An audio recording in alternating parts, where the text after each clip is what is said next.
Hello നമസ്കാരം. അങ്ങനെ ആ ദിവസം വന്നെത്തി. ഇന്ന് അമ്മ യു.കെയിൽ നിന്ന് നാട്ടിലോട്ട് തിരിച്ചു പോവുകയാണ്. രാവിലെ തന്നെ അമ്മയ്ക്ക് വേണ്ടിയിട്ട് ഒരു അടിപൊളി ഫിഷ് ബിരിയാണിയും കുക്ക് ചെയ്തു. അതിനുശേഷം ഞങ്ങൾ പെട്ടെന്ന് തന്നെ പാക്കിംഗ് സ്റ്റാർട്ട് ചെയ്തു. 3-4 ദിവസമായി നാളെ ചെയ്യാം എന്ന് പറഞ്ഞ് ഈ പാക്കിംഗ് അങ്ങ് മാറ്റി വയ്ക്കാൻ തുടങ്ങിയിട്ട്.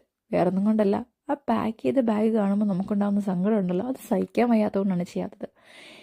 അമ്മ നാട്ടിൽ പോകുമ്പം അത് ഏറ്റവും കൂടുതൽ അഫക്റ്റ് ചെയ്യാൻ വേണ്ടി പോകുന്നത് അനോറ ബേബീനെയാണ്. കാരണം അവർ തമ്മിൽ ഒന്നൊന്നര ബോണ്ട് തന്നെ ക്രിയേറ്റ് ചെയ്തായിരുന്നു. നമ്മൾ നാട്ടിലെ പേരൻസിനോട് നിൽക്കുമ്പോഴത്തേനും അവരുടെ വാല്യൂ നമ്മൾ ഒരിക്കലും മനസ്സിലാക്കില്ല. കണ്ണുള്ളപ്പോൾ കണ്ണിൻ്റെ വില മനസ്സിലാവില്ല എന്ന് പറയില്ലേ, അതുപോലെ തന്നെ എനിക്കെന്നും എൻ്റെ അച്ഛൻ്റെ അമ്മയുടെ കുഞ്ഞു കൊച്ചായി അവർ പറയുന്നതെല്ലാം കേട്ട് വലിയ വലിയ റെസ്പോൺസിബിലിറ്റീസ് ഒന്നും തലയിലേറ്റാതെ ചില്ലായിട്ടുള്ള ലൈഫാണ് ആഗ്രഹം. നിങ്ങളങ്ങനെ ആഗ്രഹിക്കുന്നുണ്ടോ? അതൊന്നും ഇനി നടക്കില്ലല്ലോ എന്ന് ഓർക്കുമ്പോഴത്തേനും വല്ലാത്തൊരു സങ്കടമുണ്ട്. അപ്പോൾ എല്ലാം പറഞ്ഞതുപോലെ നാളെ കാണാം. Bye bye.